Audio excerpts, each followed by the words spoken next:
Good morning, everybody. First of all, I want to welcome you to the fourth Regional Academy of Dermatology Virology, which we held today and tomorrow. And first of all, we have distinguished speaker from Saudi Arabia, Dr. Abdelhadi Al-Jafri.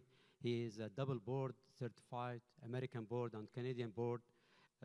Dr. Al-Jafri, he got his board residency in Montreal, Canada, in 2021, and he's complete 2 years fellowship in complex medical dermatology at Harvard Medical School in United States of America in 2022, and also another fellowship in advanced surgical procedure in New York City. He's complete his master's degree in epidemiology and biostatistics from McGill.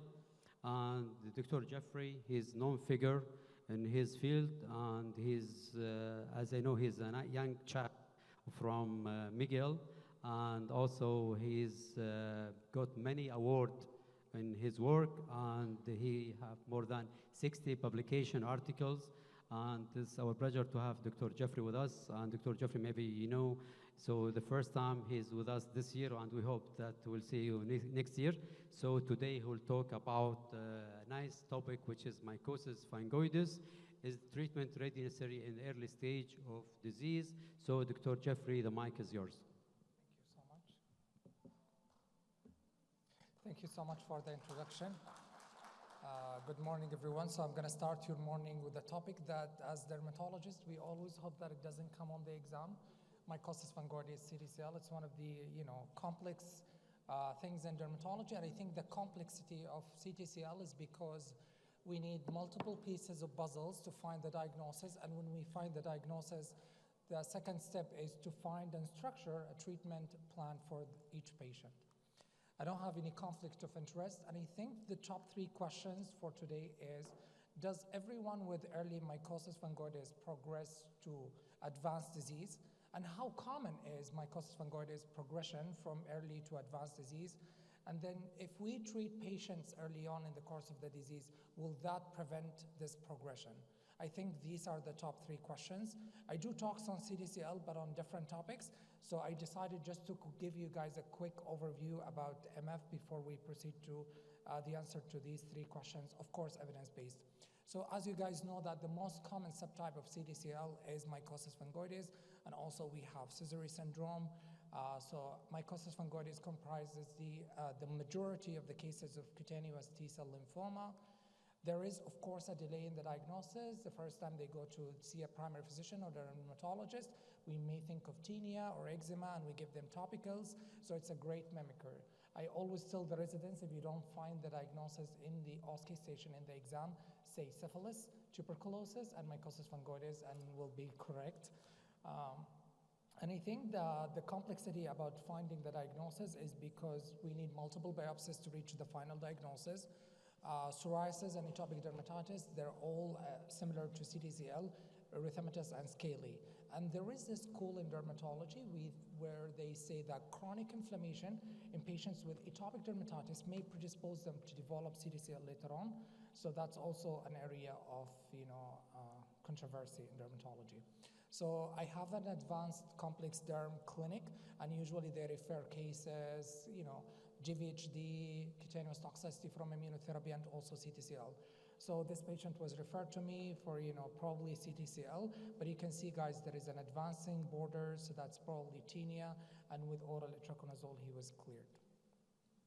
So most of the patients, when they receive the diagnosis of CTCL, the first thing they do is they look up Google, Dr. Google, and they try to find to read about the disease, and they see scary pictures of tumors, ulcerations. So they ask, will I progress to these cases? So that we'll find out in the next slide, where there was a study, and they put a progression rate. But in general, it takes around 4 to 6 years to reach the diagnosis, similar to other diseases in dermatology, such as hidradenitis suppurativa, where sometimes we struggle with finding the final diagnosis. The risk of progression from this study, which is a large cohort that was done over 10 years, they found that patients who were diagnosed early on with early disease. So first, what is early disease? So early disease is up to stage 2A, where the patient has patches or plugs up, even involving more than 10% body surface area. There is no tumors in their skin. After that, we call it advanced. So the progression rate in general, it exists, but it's very low. It's around 8%. And you know, guys, CTCL usually comes in protected area, some protected area, because the phototherapy is a treatment for CTCL. So a couple of pictures of my patients where they have these erythema and scales, especially in the protected area. And you know, the great differential diagnosis would be tinea crurus, for example, for hypopigmented. It's the most common subtype in children, pediatric CTCL, but it's a very common subtype in our Middle Eastern area.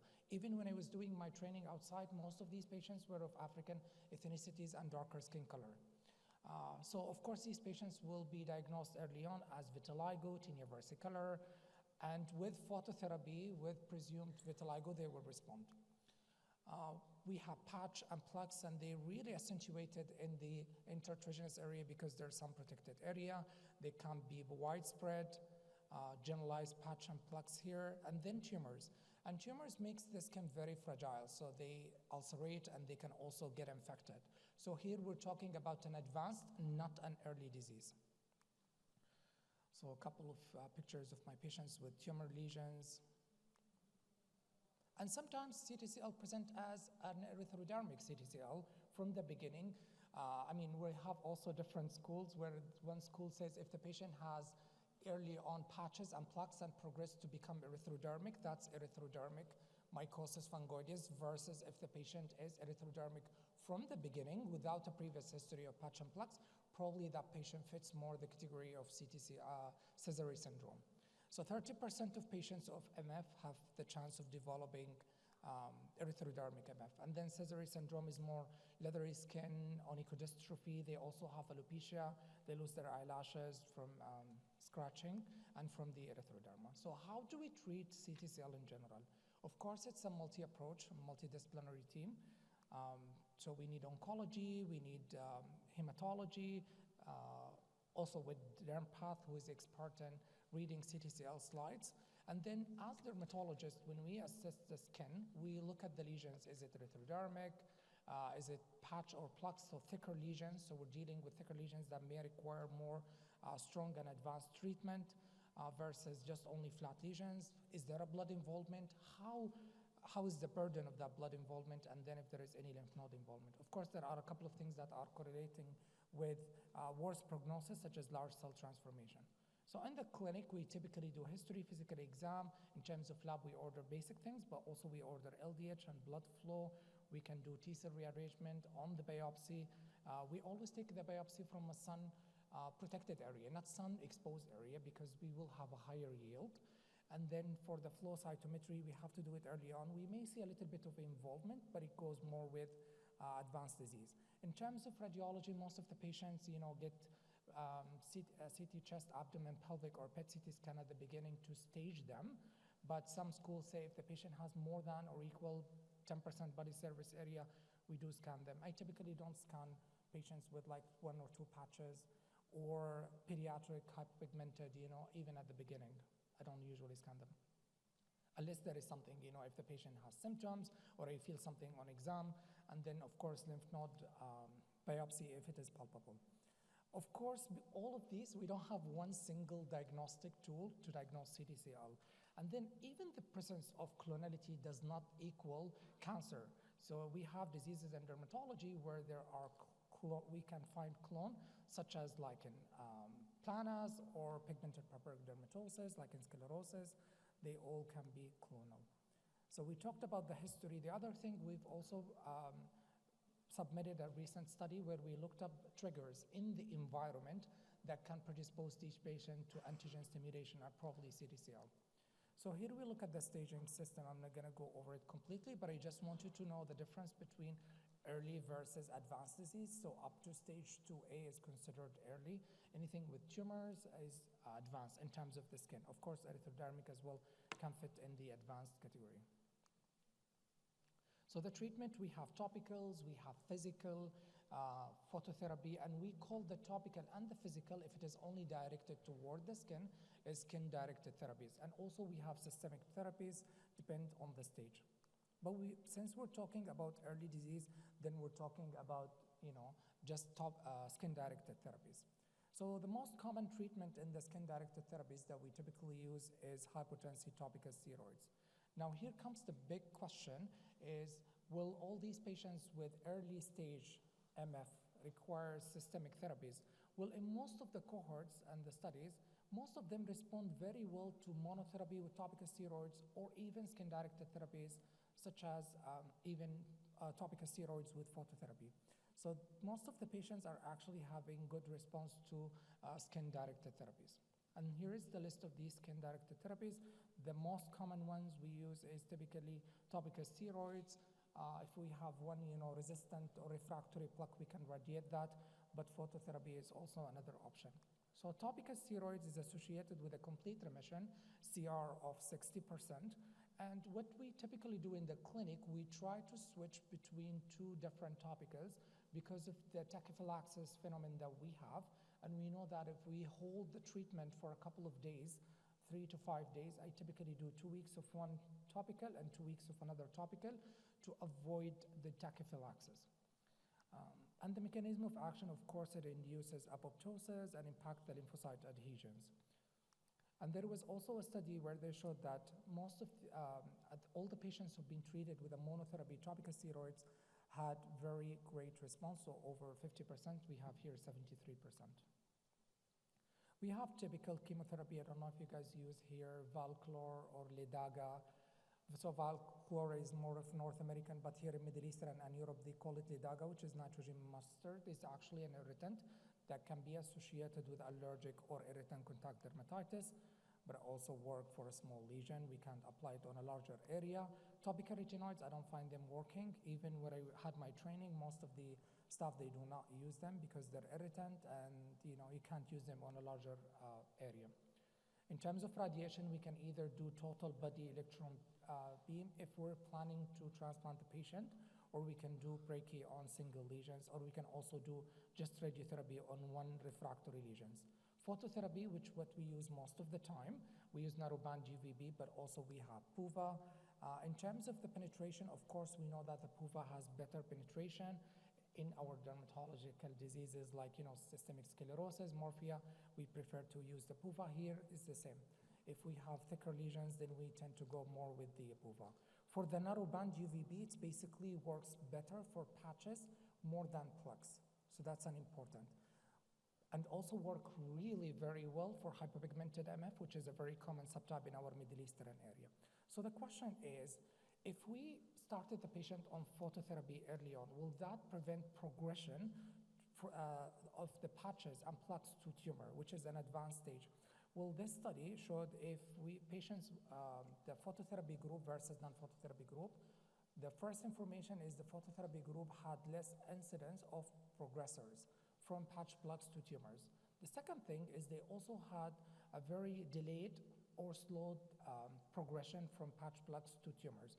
So it actually reduced the incidence of progressors and also slow the progression. So that answers the main question of our presentation, which basically phototherapy. We don't have evidence on topical steroids, but that's on phototherapy. This is my patient before and after for hypopigmented MF phototherapy. This is a patient they just saw like a few days ago, and I was just showing the residents that the plaques or the raised parts of the MF did not respond very well to the phototherapy. I asked the patient to do topical steroids and would just do more of narrowband UVB and see before we consider other treatment. We have ECP where we take the blood. It's mostly for advanced erythrodermic. And systemic, I'm not going to go over, but we have a list of systemic. Sometimes we can use it in early stage, like this patient is stage 2A, where the body surface area is more than 10%, and I started him on methotrexate, and he responded very well to that. So in conclusion, early MF is up to 2A, and the risk of progression exists, but very low. And then patients can actually, early MF, respond better to skin-directed therapies, topical steroids, and phototherapy. And early intervention, evidence-based with phototherapy, can actually reduce the incidence of progressors and even slow the progression rate. We have a great community of dermatologists and Middle East who are interested in CTCL. You can actually scan the code and join the group if you deal with patients with CTCL. And thank you so much. Thank you, Dr. Jeffrey. We'll keep the question at the end of the session. So we go to our second speaker. Second speaker will be Professor Sanjeev Hande. Professor Hande, he's a member of Task Force of Autoimmune Disease of European Academy of Dermatology and Virology. He's a member of International Contact Dermatitis Research Group, and also he's a council member of Asia Pacific Environmental and Occupational Dermatology Symposium. He got more than 300 publications, international annulation, and also professor. He has served as the head of the dermatology department, virology laboratory in Postgrad Institute of Medical Education and Research at Chandigarh in India. It is one of the Indian premier medical institution. Professor Hande has a particular interest in autoimmune skin disease, psoriasis, pigmentary disorder, and public health dermatology. He is also author of numerous scientific publications, high-impact journals, and contribute dermatology textbook. Professor Hande also actively involved the training and mentoring of the next generation dermatologists in India International. So Professor Hande will talk today about the update in management of autoimmune inflammatory disease. Professor Hande, the mic is yours. Thank you, Mohammed, for that introduction. At the outset, I would like to thank the core committee for giving me a chance to be here with all of you today morning and to meet several friends. Well, friends, I have been asked to do updates on the management of autoimmune blistering disorders, and I was wondering what after rituximab. And it took me a moment to think that we have a list of drugs which I could enumerate today, maybe give you their modes of action, but that just wouldn't suffice. So I'll take you through the journey of what's new in the management of autoimmune blistering disorders. I'll touch the drugs, of course, as well in the way. I have no conflicts of interest and no financial disclosures to make. All of you are well aware of this publication in Lancet, which came in 2017 and was by the French Autoimmune Bullous Disease Group, where rituximab was talked about, and then subsequently this led to the approval of rituximab by the US FDA as first-line drug in the management of moderate to severe pemphigus. I am repeating, moderate to severe pemphigus. That was the first major advancement in the treatment of pemphigus in more than 60 years. So you get an idea that what is the timeline likely to be for the newer drugs that I'm going to touch over the next few decades. Coming quickly to guidelines, there are several guidelines which have been floated for the management of autoimmune bullous diseases, and these actually depend upon the country from which they are originating. My own country and my own department has floated guidelines, which are the Indian guidelines, and they are often determined by the type of patients that you see, the severity. So you may grade these drugs one above the other in the management of pemphigus. Having said that, the 2022 European Academy of Dermatology guidelines are the latest guidelines which are available in the management of pemphigus vulgaris. And to quickly recapitulate you with these guidelines, if you see the basic change that occurred in the management of mild pemphigus foliaceus was that rituximab started figuring in the first-line treatment of mild pemphigus foliaceus.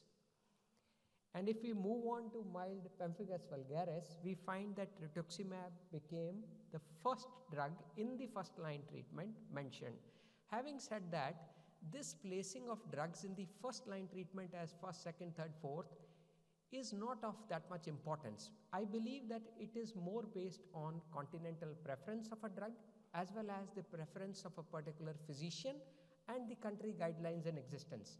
Basically, the use of a drug should be determined by your comfort level with a drug. If you are not comfortable using a drug, I would suggest please do not use it. Then when we quickly look at the moderate to severe pemphigus vulgaris guidelines, we realize that of course rituximab was always there, but here if you look towards the right side of the slide, we had a box on maintenance treatments. So I thought this is one area where I would like to discuss today with all of you.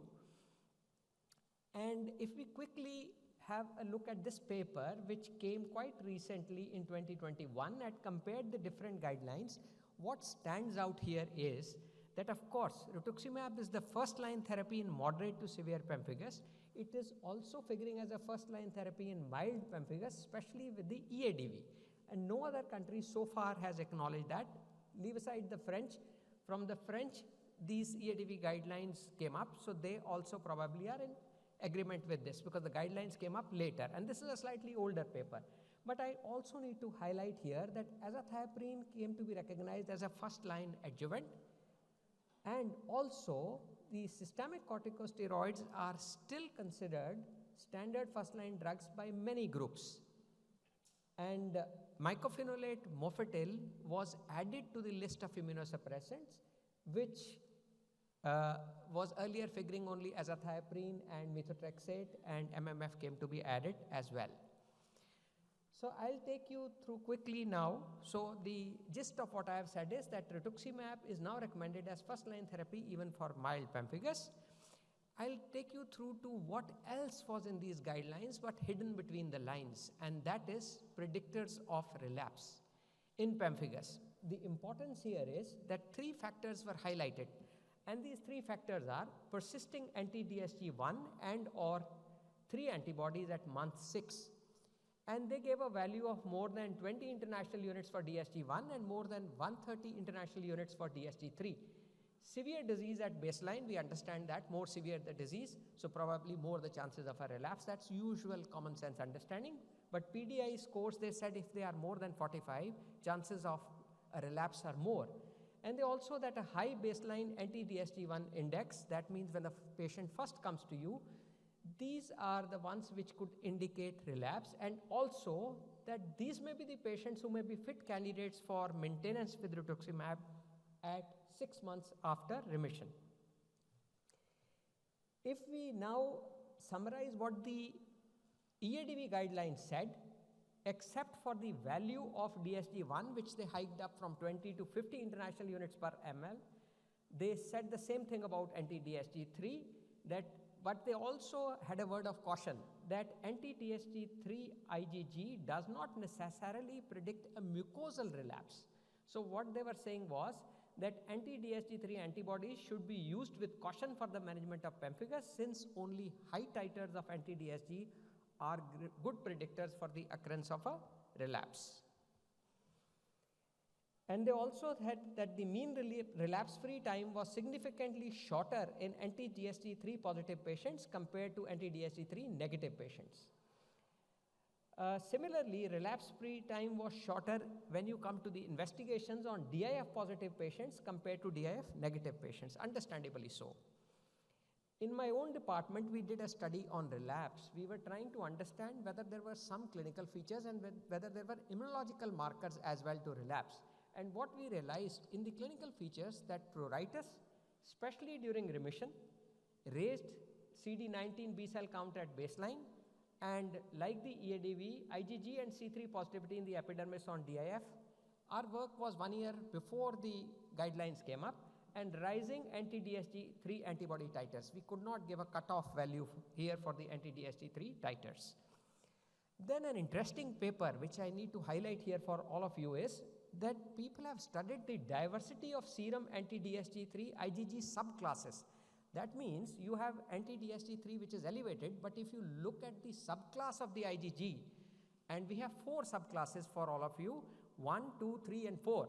So that was very interesting. It said that 63% of the sera at onset of pemphigus vulgaris on in patients with persistent active disease contained 2 or more anti-DSG3 IgG subclasses. And they also said that the presence of 3 or more anti-DSG3 subclasses was predictive of relapse, especially if patients had IgG3.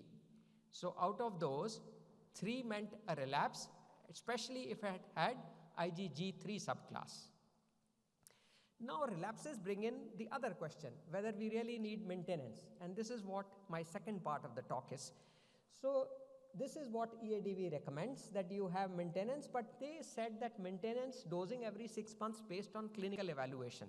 And they did recommend universally maintenance and till month 18. So this was what was said, but what is being worked upon by workers all across the world is, are there any low dose regimens for maintenance? This is a constant attempt to decrease the cost of care. You know, insurance companies, how they take take after the physicians, if I say, when you are ready to prescribe a biologic. So this is the attempt constantly, and several studies are there which have shown that very low doses of rituximab are actually sufficient to cause B cell depletion, and this is unlike what happens in patients of lymphoma. So these attempts are to decrease the dose. We did a study in my department. This was one of my thesis students, Namrata Singh, and she had wonderful results that we could use immunological markers as well to decide whether we needed to give them low dose rituximab and when. And this proved to be very effective, with the cost of care in those whom the immunological guidance was used, the cost of care being almost halved. So now coming to the part that I was talking about, I was less willing to include, that's beyond rituximab. Why do we need rituximab? There is a subset of people who don't respond to rituximab, we know that. And this is that list of group of drugs. Mind you, all drugs which are brought up into the market are based basically on etiopathogenesis of a disease. People will try to study the etiopathogenesis, which all factors are there, and then they'll try to target those particular etiopathogenic factors. So amongst the B cells, we have rituximab, but there is an attempt to find something after rituximab. And there are some drugs which are being looked at, of which obinutuzumab, ofatumumab, and ocaratuzumab are some of them. Then there is another interesting therapy, which is CAR T cell, which may have a future. I'll just come to that later. And then those therapies which target the T cells and the B cells, I would say CAR also is a T cell therapy which targets B cells. So ideally it should be placed in the second row there. And then we have, of course, the usual conventional biologics targeting the IL-17, 23 pathways and trying to make that work. So out of these, suffice to say that we have the anti-CD20 monoclonal antibodies. Some of these trials have been terminated, and only obinutuzumab has found use in paraneoplastic pemphigus. Then coming to the BTK inhibitors, we talk about BTK inhibitors. They are again used to inhibit the B cell signaling, and ibrutinib has been tried in PNP, and rilzabrutinib, which was being tried in pemphigus vulgaris, has actually lost out, and it does not meet its primary or key secondary endpoints in the Pegasus trial, which involved this molecule.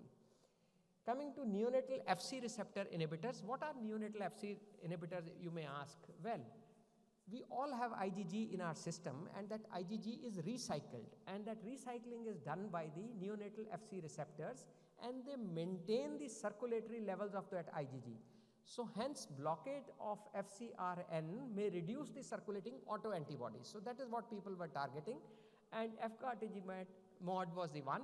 We did a trial in my department, but this trial stands terminated because of not meeting primary endpoints. CART I was talking about. This is interesting, but the cost of this therapy is prohibitive. It has just been started in India, with the government of India taking an initiative on orphan diseases, and they have started developing this with the help of the Tata Memorial Cancer Hospital. So we are trying that, if possible, we may try get it in our institution for some of those recalcitrant patients of pemphigus. Basically what happens is, you take T cells and you engineer or bioengineer those T cells by attaching desmoglein 3 receptors to them. And so to say, when you put it back into the body of that individual, these T cells then target the B cells in that patient's body. So it's basically T cells targeting the B cells when they have been bioengineered. Coming quickly to bullous pemphigoid, I thought my lecture would not be complete if I do not touch this topic. This is probably an area which is finding more updates. So in bullous pemphigoid, I won't go into this mild and moderate bullous pemphigoid. Here the recommendations remain the same essentially. We all know about doxycycline, dapsone as second choice. Topical steroids, of course, score over everything else for mild bullous pemphigoid. That in severe BP, we have again topical corticosteroids or oral corticosteroids, and they have talked about increasing prednisolone dose to find responses. The problem with bullous pemphigoid is that this disease occurs in a subset of patients who have a lot of comorbidities. they have diabetes, they have hypertension, they have some other diseases. So there the use of corticosteroid becomes a problem. So what are the other therapies which are being talked about? The EADV has talked about B-cell depletion therapies using rituximab, omalizumab, dupilumab, intravenous immunoglobulins, and they've even talked about immune absorption like for pemphigus vulgaris.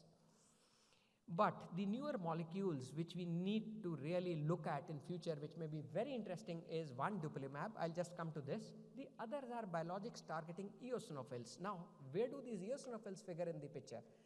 Well, if we look at the pathway of bullous pemphigoid, eosinophils are very important in the pathway of bullous pemphigoid, and a lot of our patients have eosinophilia. So that's what led on to the use of omalizumab for the management of bullous pemphigoid. And there are others, as I said, targeting IL-17Xs and complement pathways. This was an article published in 2023. This is a Chinese study actually, and this evaluated dupilumab in patients with bullous pemphigoid, and they have 87% patients achieving disease control within 4 weeks.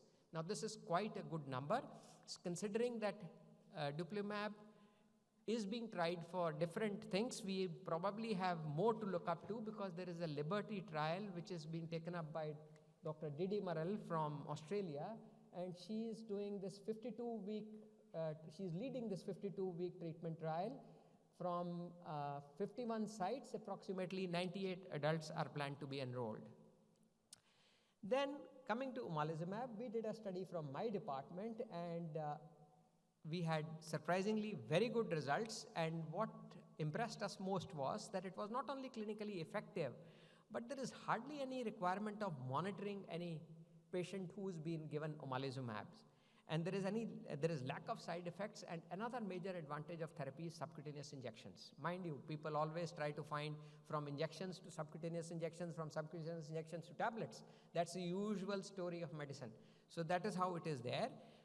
And for your benefit, I just taken out a review article which was published very recently on omalizumab and dupilumab, and I'll just share with you the findings here. And it is a total of 363 patients which have been treated with omalizumab and around 500 plus patients treated with dupilumab. If you see the third row, the efficacy data, the complete response with omalizumab has been 76%, while with dupilumab it has been 70%, and between 2 weeks and to 6 months for both after starting treatment. So this is really good data coming in. So friends, to conclude, I would just like to say that rituximab has emerged as a promising first-line therapy in pemphigus, even in the milder forms. Oral corticosteroids still do figure in the first-line therapies in many guidelines. Predictors of relapse are being better characterized than ever before. Attempts are on to optimize maintenance infusions with rituximab, and omalizumab is an efficacious and safe drug in bullous pemphigoid, while dupilumab trials are really worth watching out for. Thank you for your patience. Thank you, Prof. Thank you. Okay, good morning. Our third speaker is a very good friend for me, and he is a well-known consultant dermatologist. Dr. Anwar Hamadi is an American and Canadian board-certified dermatologist and the founder of DermaMed Clinic with over 15 years of experience in dermatology. He is certified of the American Board of Dermatology, a fellow of the Royal College of Physicians in Canada, and has completed a fellowship in dermatologic surgery in Mount Sinai School of Medicine, New York. Dr. Anwar Hamadi is the president of the Emirate Dermatology Society, head of Dermatology Department of Dubai Health Authority, and associate professor of dermatology at Dubai Medical College and Sharjah University. He has over 35 publications nationally and internationally. I always enjoy his talk. Today, Dr. Anwar Hamadi will discuss about the efficacy of Candida antigen in treating recalcitrant warts, insight from challenging cases. I think immunotherapy is a hot topic in treatment of recalcitrant warts. Okay. First of all, شكرا دكتور صلاح. Thank you very much. السلام عليكم ورحمة الله وبركاته. صباح الخير. جمعة مباركة. It's really honor and pleasure to be with you here. Thank you, Dr. Muhammad.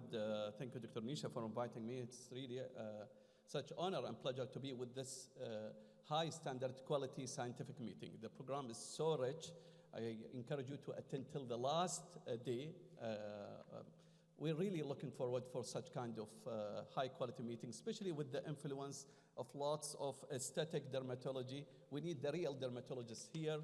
We need you, especially with the lack of the dermatologists nowadays, everyone shifted towards aesthetic dermatology. My talk is going to be about something common that all of us, we do see in our daily practice, warts. I don't think that a day will pass in your clinic without seeing warts, whether if you're dealing with the pediatric population or adult population. So I'm going to share with you some of the insights with challenging cases that I faced in the last 2 decades. I can't imagine how much we're getting older. Now we have experience in 2 decades. First of all, I don't have anything to disclose here, so nothing related to my talk. Now, as introduction, I think all of you know that we have lots of types of HPV, probably more than 200 types, and there are certain types limited to certain parts of the body. For example, when it comes into the soul, we know that HPV type 1, anogenital 6 and 11, and they can't affect any part of the body. The question, who can get it? Anyone can get it, whether immunocompetent or immunocompromised patients. For sure, in immunocompromised patients, we can see the presentation can be different, can be large, can be multiple, a little bit of challenge. But we do see this challenge even with completely healthy individuals. We have different types of warts. As all of us, we know that verruca vulgaris is probably the commonest, but we do see the flat warts, anogenital warts, and specific kind of presentation where we have the periangual, filiform, and mosaic type of warts. Now, we know that these kind of stubborn warts can be not only challenging to patients, also to physicians. And I think every case, especially when they are more than a year presentation, has a specific story where they've tried. They were traumatized. They are sometimes even with a social stigma when it comes into visible areas. We have lots of treatment options. Fortunately, sometimes the warts can be straightforward. With one cryotherapy can be done. So we have different options. However, my talk is going to be about the immunotherapy. We can start the talk with this question. So what do you think? Which one would be the most difficult area to treat? Is it the flat warts type? Is it the periangual? Is it the plantar? Is it the anogenital? So which one would you choose? Which one? Okay, and periangual? Yeah, I think all what you mentioned, completely right. However, I would say all of them are really can be challenging, can be difficult. Now, when it comes into decision to treat, when not to treat, the good news that some warts can eventually spontaneously can disappear by themselves. So not every wart needs to be treated. Sometimes we choose to wait and do nothing. And that, of course, depends on the clinical scenario that we're seeing. However, when it comes into some warts can be associated with pain, discomfort, functional impairment, patient concern, cosmetic look, the social stigma that we talked about. So this is the time where we consider treating those patients. So not every patient can be treated, but we choose to treat for certain condition. Now, when it comes into intralesional or immunotherapy, we have different types of immunotherapy. My talk is going to be specifically about Candida antigen. I know that some of you have experience with PPD, and my colleague, Dr. Nisha, now doing the MMR. So we have different kinds of immunotherapy. However, my talk is specifically about Candida antigen. Now, when I choose to treat those patients, I choose usually for those with resistant warts. In fact, most patients that come to me, they've tried. I don't start with the zero because I'm sure the time when they reach to me, they've tried everything. So this is why I do see the most challenging cases, especially when it comes into pediatric population. That can be also of a challenge. You can imagine the drama that you see in your clinic when it comes into child. I've seen lots of children, they are really traumatized from the therapy that they had in the past. And also sometimes the side effects they get from the therapy, whether the post-inflammatory hyper or hypopigmentation, the scarring that they get. This is not something uncommon. Now, as simple, how does really immunotherapy or candida antigen works? As a simple thing, it does enhance the immunity. It enhance for sure T helper cells, and certain cytokines and interleukins simply eradicate the warts. We have lots of publications. Some of the publications are limited only for pediatric population. In fact, this is my first exposure to candida antigen was with the pediatric rotation during my training, where we have a pediatric population where they cannot really tolerate the cryotherapy.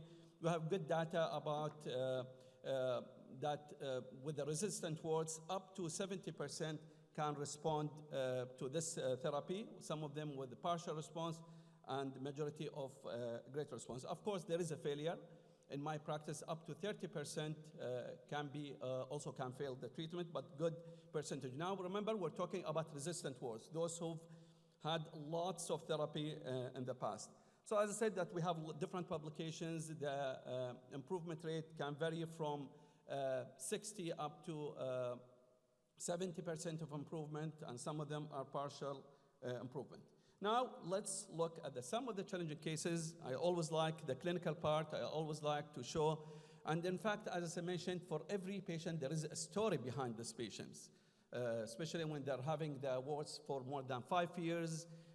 They can write a book about their sufferment of how they suffered from warts and the treatment of warts.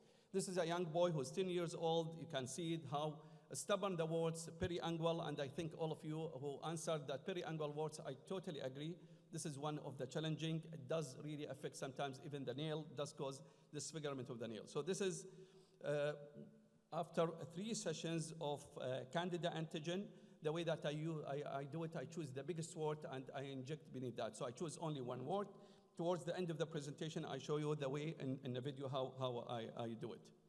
So it's not only in 1 hand, he had it in 2 hands, but I injected 1 hand, and you can see both hands cleared completely after 3 sessions. I usually do it up to 5 sessions. If I don't see improvement, I stop and I call it failure. But majority of patients do respond within the 5 sessions. Another case, this is a young girl also who had the warts for more than 2 years, really traumatized, tried everything, multiple cryotherapy without improvement. And you can see the destruction of the proximal nail from the previous cryotherapy. You can see the warts is pressing on the nail, and you can see on the index finger how the nail is destroyed. And not only here, she started to develop also warts on her face, as you can see the filiform. And here you go. You can see before and after. I injected the one on the dorsal hand without touching the one on periangual area. All of them disappeared.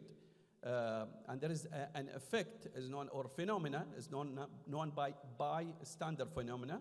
And maybe here, if we have residents, keep this in your mind. Maybe you can get a nice MCQ question about bystander phenomena. So bystander phenomena is basically if you inject wart, the distant warts also can get cleared. In fact, this is what differentiates candida antigen in comparison to PPD or MMR, which has the highest bystander effect comparing to other immunotherapy.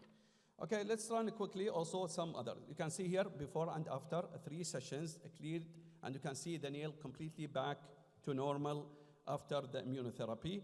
Not only this, I didn't touch the face. You can see also the face completely cleared without touching the face, only by injecting warts.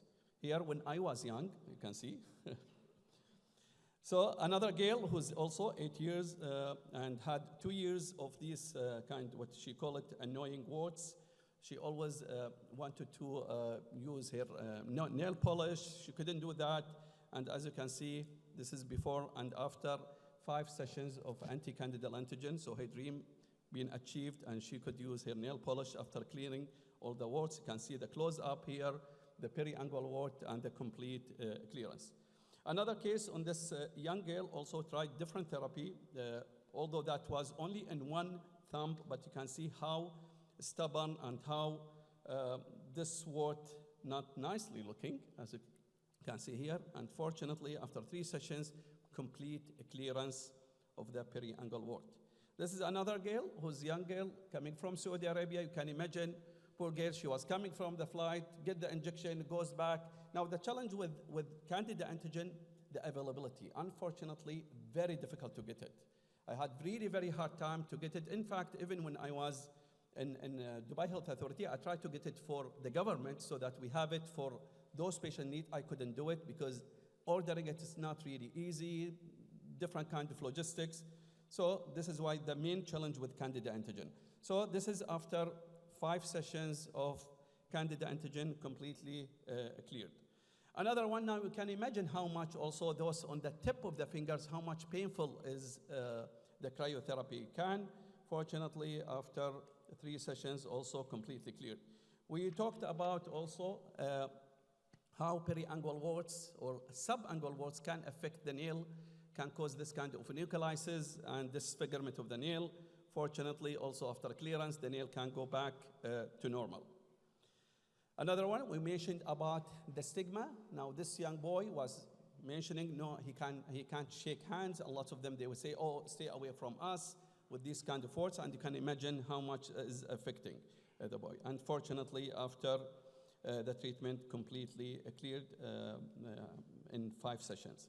Another one, although that's not, doesn't look like as aggressive the previous ones, but also was really bothering her.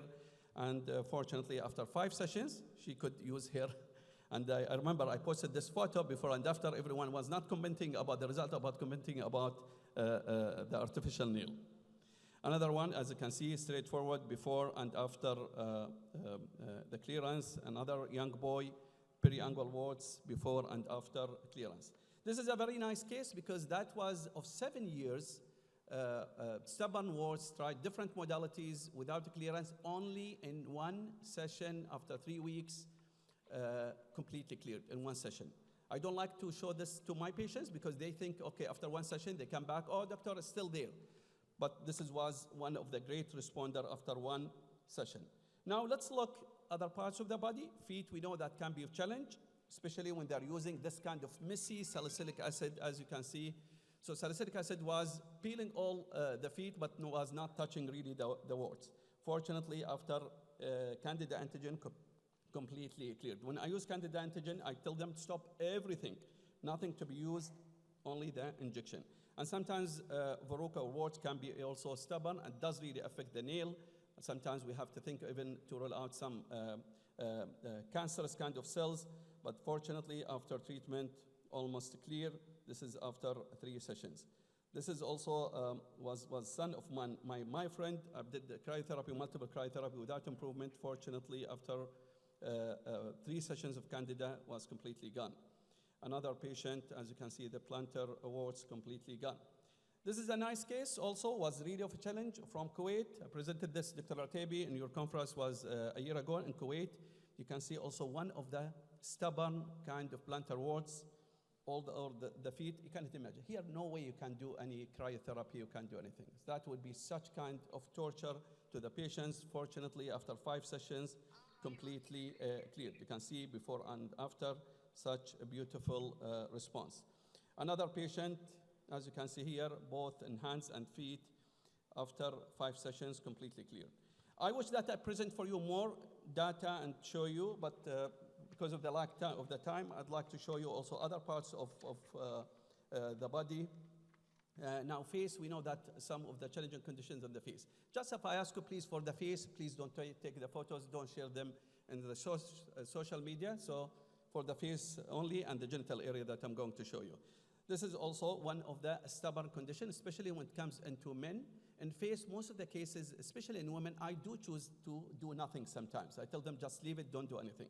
And you can imagine here with the shaving how much this is, I mean, of course, the possibility of spreading. Fortunately, after 5 sessions, completely cleared here from the face. Again, you can see it also here in the beard area, before and after. Another case, as you can see it here, before and after. These are more flattish kind of warts, also clearance after the session. And the neck area, we know that with the shaving also can increase. Another young boy who's 15 years, you can see how there are some. Doctora, please, if you don't take the photos for the face, please, if you don't mind. So this is, you can see how much the warts on the face. Fortunately, you can't imagine how much the impact of this, not only the patient, the patients, the family, every family member is so happy after seeing this clearance. Also, slips, sometimes warts can affect mucous membrane, and you can see the total clearance here. Another stubborn kind of warts, you can see, in fact, this patient I had to rule out HIV and other infection because I thought might be immunocompromised this patient, but fortunately was healthy, but sometimes the behavior of the warts like this. So quickly, because running out of the time, flat warts in women also can be really of a challenge. As you can see here, fortunately, after 5 sessions, completely cleared. Another patient on the upper lip, as you can see, completely cleared after that. Now, what about genital warts? Genital warts is another also challenging area where patients have tried everything. I don't use it routinely in genital area, but sometimes if they failed all the therapy, I do choose it. For example, in this, as you can see in this young girl, also multiple warts, fortunately, after 5 sessions, completely cleared. So what I use, this is the Candida antigen that I use. This is from San Diego, from States. And I do use 0.1 ml. And the biggest wart I injected just beneath the wart. Some they choose to multiple warts. No, I just choose the biggest one. And you can choose any part of the body. This is just to give you an example. The way that I do it, this is young kid. Okay, I see if the video is working. It's a video. So I choose just 0.1, just directly beneath the wart. And as I said, by bystander effect, it does really get rid of most of the warts. So in summary, warts can be really a challenge, although straightforward diagnosis, but can be really of a challenge. Immunotherapy is such kind of interesting, simple procedure, can be used as a first-line treatment, especially for resistant warts, for periangual warts, and can be used as second line of therapy in case if there is a failure. Of course, we need large randomized controlled trials. We're working with my colleagues at the clinic, publishing the biggest data here for Candida antigen. I'd like to thank all my team for their support in doing this study and helping all our patients suffering from the warts. So with this, I'm ending my talk. Thank you for your attention. And thank you. Thank you, Dr. Anwar Hamadi, for your insightful presentation. Really, it was informative. As the question at the end of the session, so I will move to our last speaker, Professor Falk Bishara. He is the head of the Department of Dermatologic Surgery and senior physician of the Department of Dermatology, Allergology, and Venereology at Ruhr University, Bochum, Germany. Professor Falk published extensively in scientific journals and dermatology textbook, and he's a frequent speaker for both national and international conferences. In 2008, he founded the Hidradenitis Suppurativa Center in Bochum, which became one of the largest in Europe. Professor Falk Bishara will give talk about the approach to the management of Hidradenitis Suppurativa, which really difficult to treat. Please. Yes, thank you very much for the nice introduction. It's always good to be in Dubai, although it's sometimes a long trip. Here we are located in Bochum, Germany, which is just close to the Dutch border. At the moment, -7 degrees, very freezing. So I'm super happy to be here, coming from our ICH to Dubai.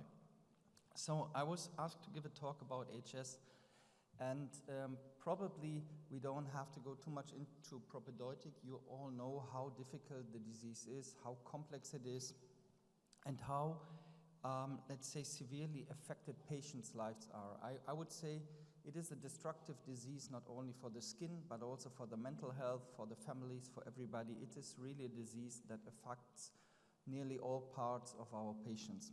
And there is one problem with that disease compared to other skin diseases, that over time you will see there is a progression. That means it's not like atopic dermatitis, it's not like psoriasis, where patients may be extremely affected for sure, but however, with potent drugs, you can bring them back somehow to normal skin. And that is not happening in AHS. It's more like in Crohn's disease or axSpA or psoriasis arthritis, because once the tissue is damaged and destructed, it is over. So then you are going to need additional surgical treatments, and that is a huge difference. And you all know how heterogeneous the disease is. So we have patients with just inflammatory load. We do have patients with a massive destructive tissue affection without inflammation. However, the majority somehow is somewhere in the middle or upper part. So being a combination of inflammation and surgery. And so it becomes quite complicated to find an effective treatment that covered both. And our issue and the problem that we had the last years was that the guidelines that were available were mainly focusing just generally on disease severity. There was no differentiation between inflammation or tissue destruction. And I would like to go with you now very shortly through the new two guidelines that we have. The first one is the German one that was published in January 24, and just recently in last November, the European guideline, which copy and pasted, by the way, the German one. So let's see what we can find differently. So here is the first major difference in description and evaluation of the disease. You will see on the left side is something called active HS. On the other side is something inactive HS.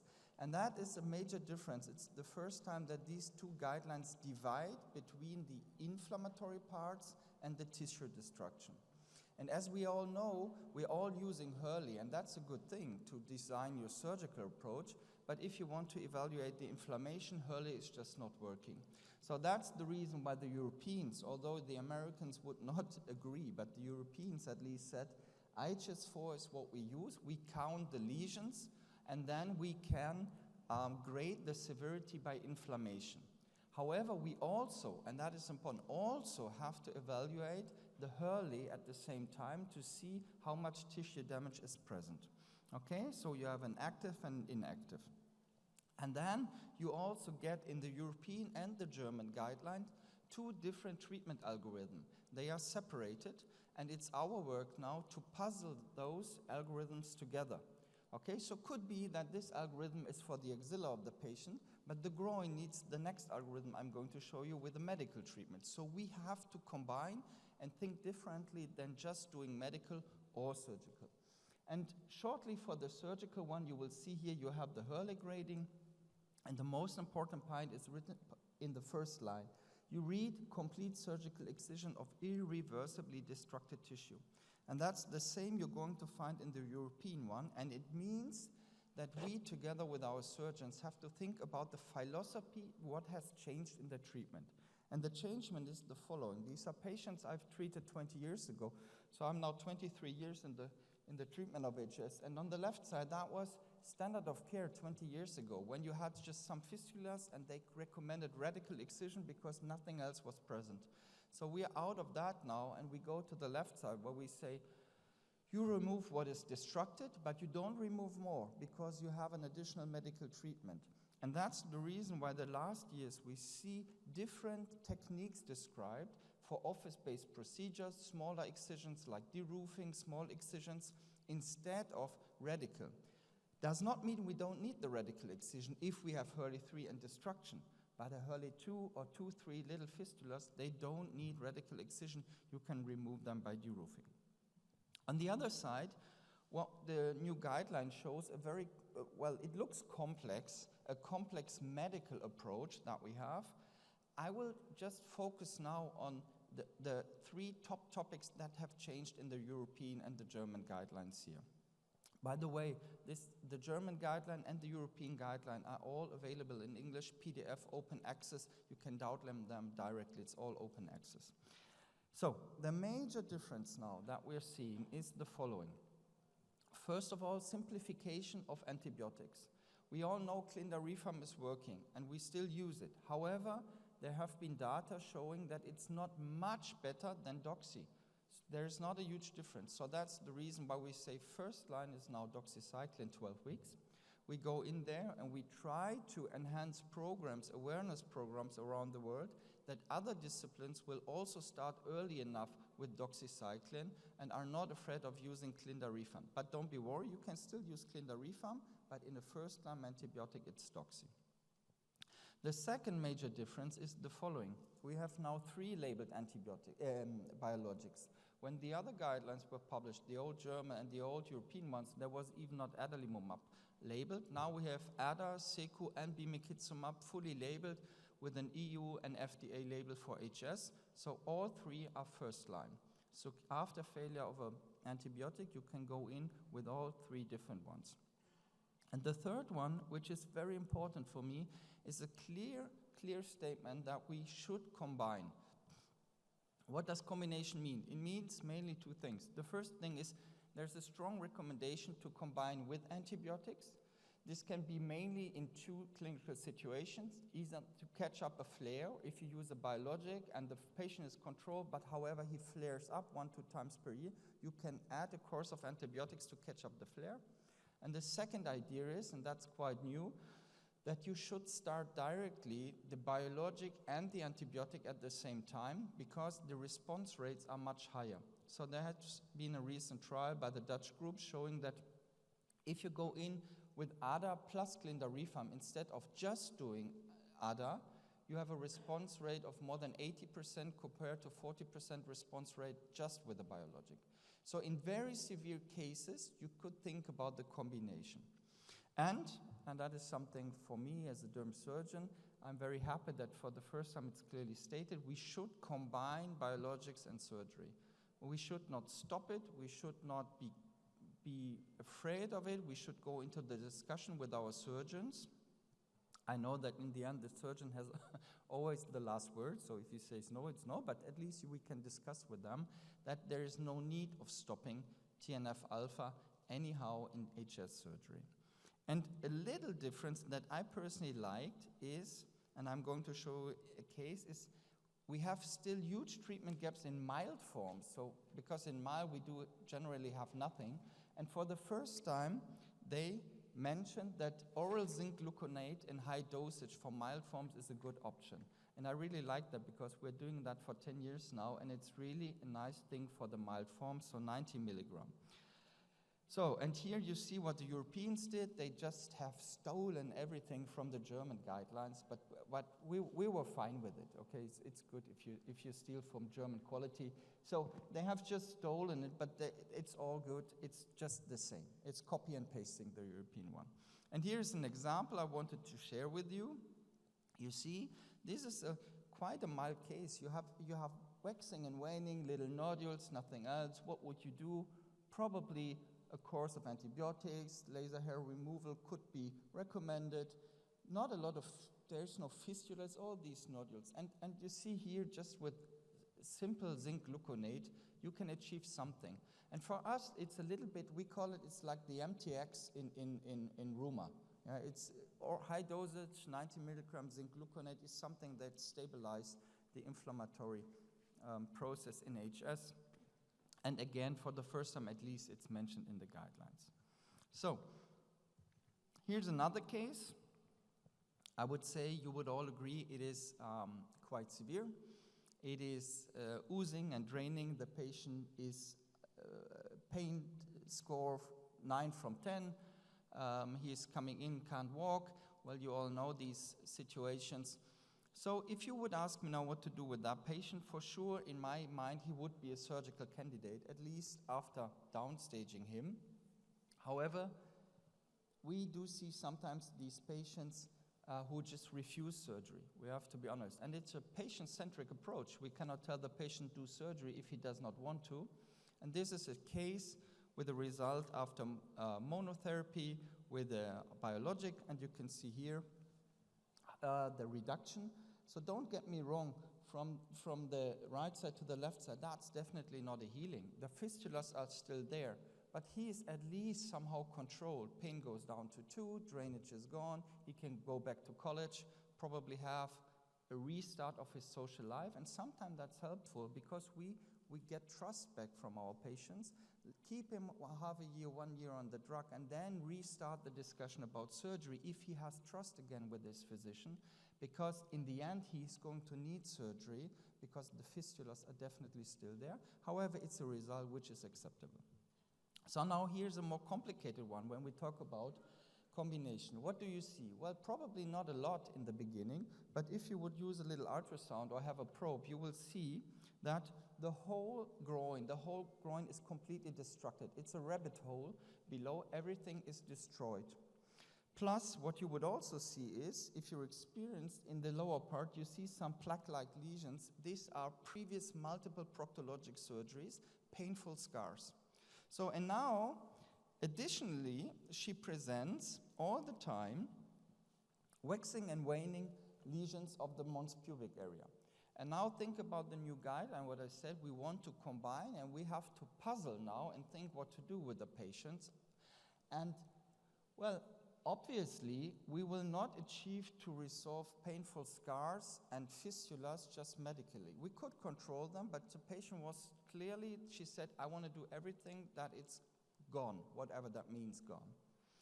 But we don't want to cut inflammation, we don't want to cut nodules. And that's the reason why we start to combine. So that is when you have to do resections, you have to do probably some reconstructions, but you also have to use biologic treatment, but in a treat-to-target concept, because you don't want to treat the fistulas, you want to treat the plaque-like lesion, you want to treat the nodules, you want to spare the lymphatic drainage instead of resecting the mons pubic area. So that means in the end, this is a case now, 1 year afterwards, 2 years even after grafting, and we stopped 9 months later, and she's on nothing, and she's disease-free now, because you had a treat-to-target concept with a good combination of combining medical and surgical treatment.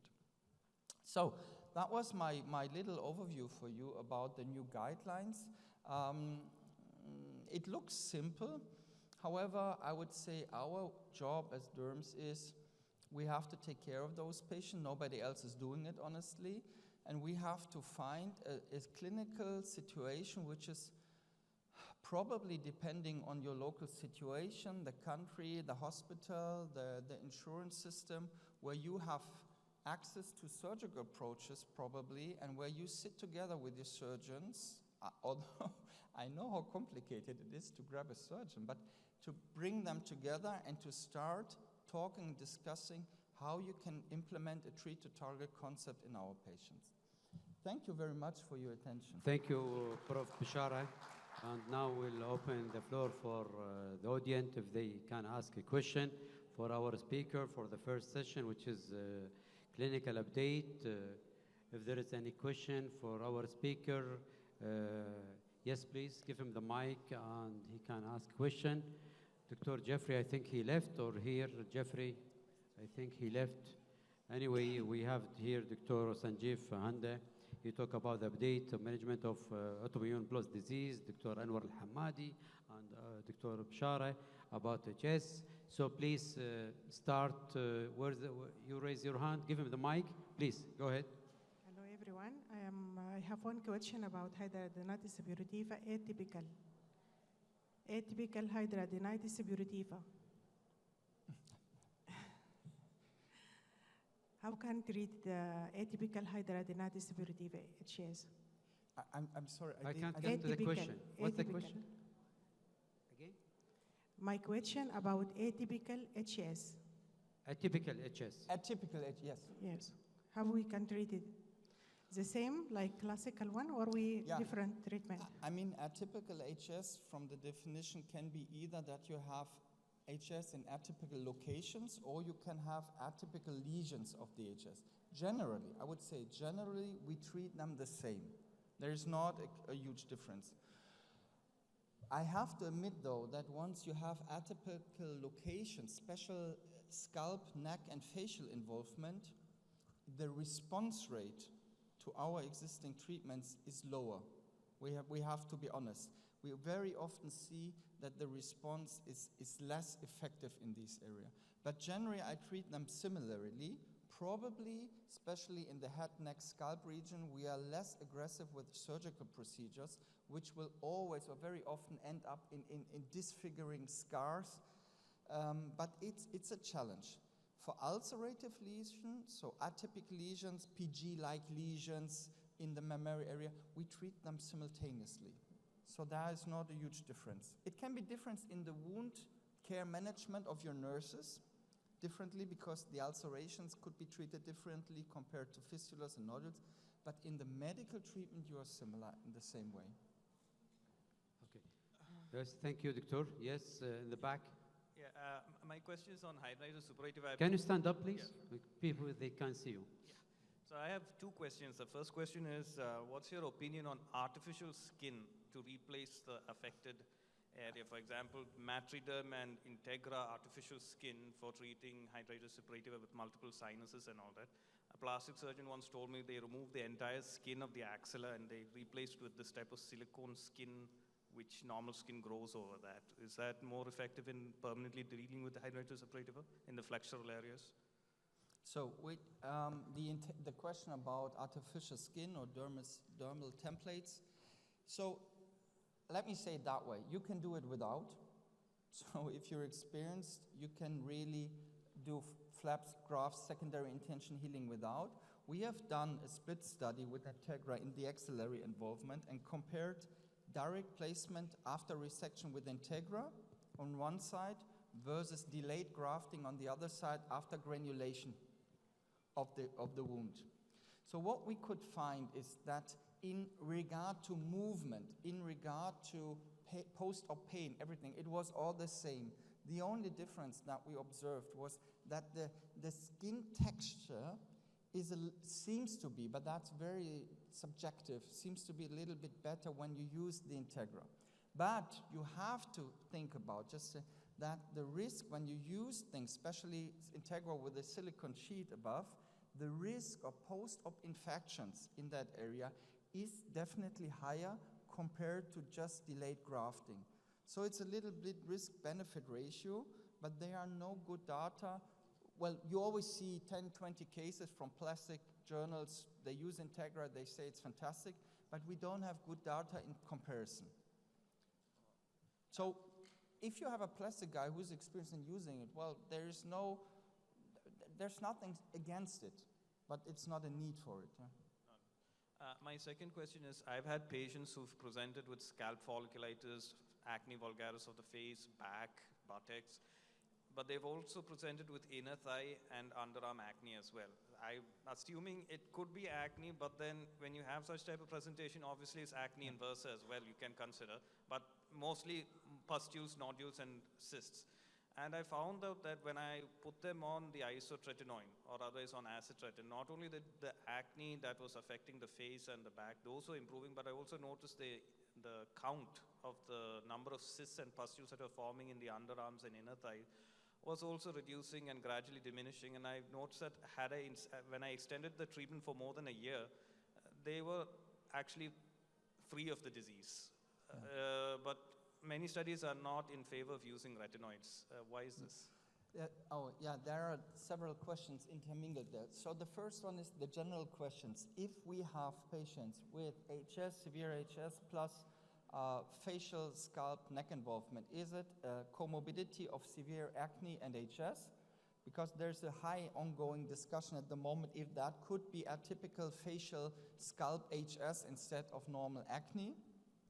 However, I cannot answer that because it's unclear. We don't have clear genotypes or differences in the genotyping of those patients.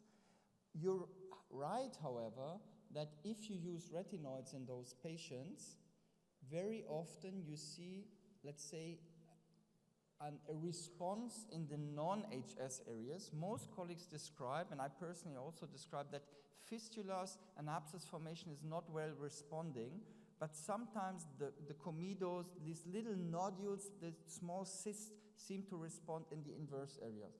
That's the reason why in the guidelines, I mean, due to time, I couldn't mention all the impacts. Retinoids with acitretin, neotrichazone, are still inside. So it's still guideline adapted if you use it. The reason why isotretinoin is just out is because it has been used specifically for HS and not the facial combination. It did not show response in HS. So my clinical practice is if I have a patient who's coming on isotretinoin and he's doing fine, has this follicular type with comedos, he's doing fine, I keep him on it, whatever the guideline says. But just for typical HS, I'm not introducing it. I'm using acitretin, and I'm using acitretin just in males because it's not that that I don't trust females, but I'm afraid of young females with HS and birth control. That's a big issue in our country. And therefore, I would use that only in males with the specific follicular comedo-like phenotype. I hope that answers a little bit your question. Oh, thank you. Because we have short of time, we go to our next session. So you can ask our speaker in the break their question. So we'll proceed. You want Dr. Salah will say something maybe for you. I would like to thank the organizing committee of the Regional Academy of Dermatology and Venereology for this scientific gathering. And by the way, you mentioned that IL-17 blocker is effective and TNF-alpha is effective. From your experience, which one is more effective? And what is the mechanism apart from anti-inflammatory? So that is the million-dollar question. What is more effective? Because there are no head-to-head trials. I can tell you we're not going to see head-to-head trials, for sure not in the next years. So I would say, if you look at the data, just at the data, I would say in the initial response rate, they seem to be similar. What we observed, though, is that over time, when you look at one-year data, the long-term perspective, the IL seems to be, well, I'm very cautious, seems to be more stable, and that the effect seems to augment over time. So that's maybe a little bit the difference. But the major choice which one to take is mainly driven by comorbidities in our department. So clearly patients which have more suspected IBD, they go to TNF. If you have a suspected axial rheumatological involvement, they go more to IL-17. So that's how we play. It's not really the question of this one is much more effective than the other. Well, the mechanism is that we understand pieces of the inflammatory mosaic. We have seen that TNF is elevated, IL-17 is elevated in HS, and so it's just, if we're honest, it has been a try and error blocking those things and seeing how the clinical response is. And that is what is mostly done in a lot of inflammatory skin diseases.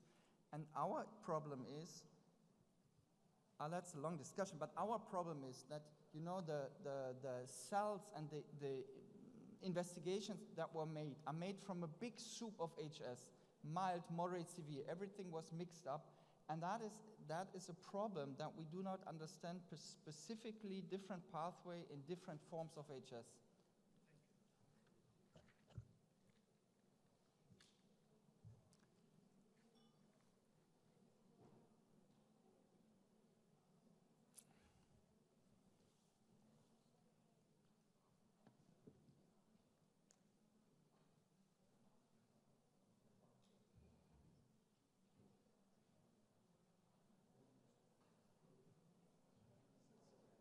It is my